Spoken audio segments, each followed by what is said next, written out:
नमस्कार दोस्तों, दिग्विजय शर्मा एकेडमी में आपका स्वागत है। आज हम साइंस के क्लास 9 के एमसीक्यूज करने वाले हैं। आज हम structure of an atom chapter को कवर करेंगे। तो स्टार्ट करते हैं। Who discovered electron? तो इलेक्ट्रॉन को डिस्कवर किया था जे थॉमसन ने।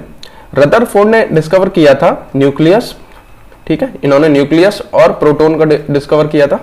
चैडविक ने किया था न्यूट्रॉन को डिस्कवर, ठीक है।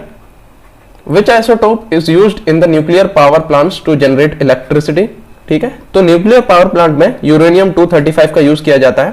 आपको ये ट्रिक याद रखनी है, अगर किसी ऑप्शन में दो ऑप्शन ऐसे दे रखे हैं जो काफी क्लोज हैं तो ज्यादातर आंसर उन्हीं में से होता है, ठीक है, तो आप इसका यूज कर सकते हैं।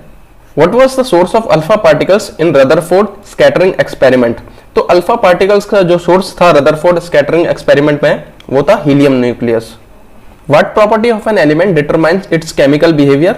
Size of element, valency of element, molar mass, ठीक है। तो केमिकल बिहेवियर जो है वो हमेशा वैलेंसी ऑफ एन एलिमेंट से पता चलता है। वैलेंसी बताती है कि इलेक्ट्रॉन जो है वो डोनेट करेगा या गेन करेगा, ठीक है। तो वैलेंसी से हमें पता चलता है कोई मेटल है या नॉन मेटल है, तो सब कुछ वैलेंसी पे डिपेंड करता है। तो किसी का भी एलिमेंट का केमिकल बिहेवियर हमें पता करना है तो वो उसकी वैलेंसी से पता चलता है। तो आगे एमसीक्यूज करने से पहले हम ये कुछ इंपॉर्टेंट कॉन्सेप्ट है इसको पढ़ना है। तो आइसोटोप क्या होता है? आइसोटोप होता है जिसका सेम एटॉमिक नंबर होता है लेकिन मास नंबर डिफरेंट होता है। तो यहाँ एग्जांपल दे रखा है हाइड्रोजन का। यहाँ पर जो नीचे लिखे होते हैं ये एटॉमिक नंबर होता है, ठीक है, एटॉमिक नंबर होता है। ऊपर जो लिखा होता है वो एटॉमिक मास होता है। एटॉमिक मास जो होता है वो न्यूट्रॉन प्लस प्रोटॉन से मिलकर बना होता है, ठीक है। आइसो बार जो होते हैं उनमें मास नंबर सेम होता है लेकिन एटॉमिक नंबर डिफरेंट होता है। तो यहाँ एग्जांपल में देख सकते हैं एटॉमिक नंबर डिफरेंट है लेकिन मास नंबर दोनों का 3 है, ये सेम है। आइसोटोन जो होते हैं उनके नंबर ऑफ न्यूट्रॉन सेम होते हैं। तो यहाँ पर नंबर ऑफ न्यूट्रॉन निकालना है तो मास नंबर में से हम एटॉमिक नंबर माइनस कर देंगे तो 7 - 3 यहाँ पे 4 आएगा, यहाँ पर भी 8 - 4 4 आएगा, ठीक है। तो आइसोटोन में नंबर ऑफ न्यूट्रॉन सेम होता है। देखिए यहाँ से हम निकाल सकते हैं नंबर ऑफ न्यूट्रॉन निकालना है तो मास नंबर में से प्रोटॉन जो कि एटॉमिक नंबर के बराबर होते हैं उसको माइनस कर देंगे, m - p न्यूट्रॉन के बराबर हो जाएगा, ठीक है। इसमें एक और चीज ध्यान रखनी है, आइसोटोप जो होते हैं वो एक ही एलिमेंट के होते हैं। आइसो बार जो होते हैं और आइसोटोन ये अलग अलग एलिमेंट्स के होते हैं, ठीक है। Which of the following does not match the characteristic of an isotope? तो आइसोटोप हमने पढ़ चुका है, अभी देखते हैं। Isotopes of some elements are radioactive, तो ये सही बात है। Isotopes are the atoms of different elements, तो ये गलत बात है, ठीक है, यही हमें पता करना था, नॉट मैच, ठीक है। आगे और देखते हैं। Isotopes differ in number of neutron, तो ये सही बात है, न्यूट्रॉन उनके डिफरेंट होते हैं। Isotopes have similar chemical properties, तो ये भी सही है। तो केमिकल प्रॉपर्टीज सिमिलर होती हैं इनकी, तो ऑप्शन बी हमारा करेक्ट आंसर हो जाएगा। जो सही कैरेक्टरिस्टिक नहीं है वो बतानी थी, तो बी ऑप्शन करेक्ट है।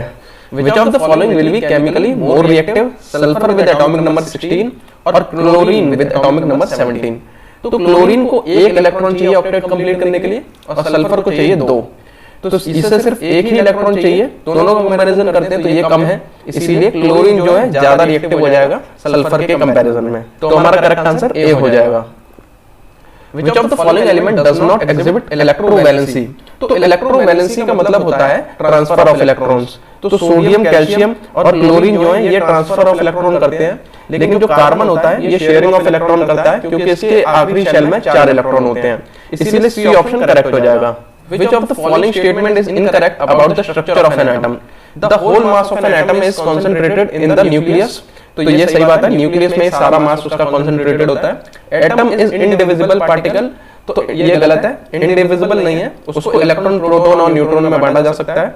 And atom as a whole is neutral, तो ये सही बात है। तो जितने इलेक्ट्रॉन होते हैं उतने ही प्रोटॉन होते हैं, इसलिए एटम क्या है वो न्यूट्रल होता है। All the atoms are stable in their basic state, तो सारे के सारे एटम स्टेबल नहीं होते हैं, तो ये हमारा गलत ऑप्शन हो जाएगा। तो हमारे करेक्ट ऑप्शन हो जाएगा फर्स्ट और थर्ड, तो फर्स्ट और थर्ड वाला ए ऑप्शन करेक्ट हो जाएगा, यही हमारा आंसर हो जाएगा। Which scientist gave the concept of fixed energy levels around the nucleus? तो fixed energy levels around the nucleus का कॉन्सेप्ट दिया था नील बोर ने, ठीक है। तो यहाँ पर जो एटम होता है उसके बीच में क्या है, न्यूक्लियस होता है, इसके आसपास जो इलेक्ट्रॉन होते हैं वो एक फिक्स ऑर्बिट में मूव करते हैं, ठीक है, ऐसे गोल गोल घूमते हैं। इन इलेक्ट्रॉन के जो ऑर्बिट बने होते हैं ये इनके एनर्जी लेवल पे डिपेंड करते हैं, ठीक है। तो हमारा करेक्ट आंसर बी हो जाएगा। Which of the following is a correct electronic configuration of sodium? तो सोडियम का एटॉमिक नंबर होता है 11, तो इसका करेक्ट इलेक्ट्रॉनिक कॉन्फ़िगरेशन होता है 281।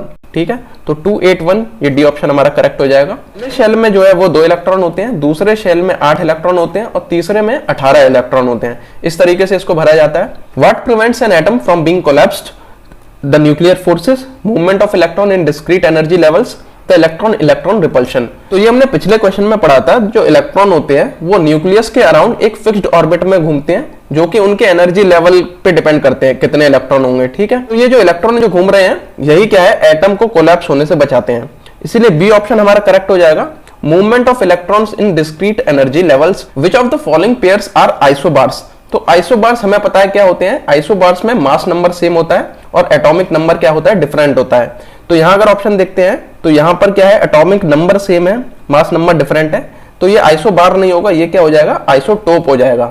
ठीक है, यहां पर एटॉमिक नंबर डिफरेंट है लेकिन एटॉमिक मास सेम है, तो यही हमारा आंसर हो जाएगा, ये आइसोबार हो जाएगा। ठीक है, इसमें एटॉमिक नंबर सेम है, एटॉमिक मास डिफरेंट है। ठीक है, तो ये क्या हो जाएगा, ये भी एक आइसोटोप का एग्जांपल हो जाएगा। तो हमारा करेक्ट आंसर बी हो जाएगा। Which of the following is an incorrect statement in reference with observation in Rutherford's alpha particle scattering experiment? Some of the alpha particles rebound after hitting the gold foil. Some of the particles deflected from their path. तो ये बात सही है, कुछ particle deflect हुए थे। Some of the particles not pass through the gold foil. तो ये भी करेक्ट है।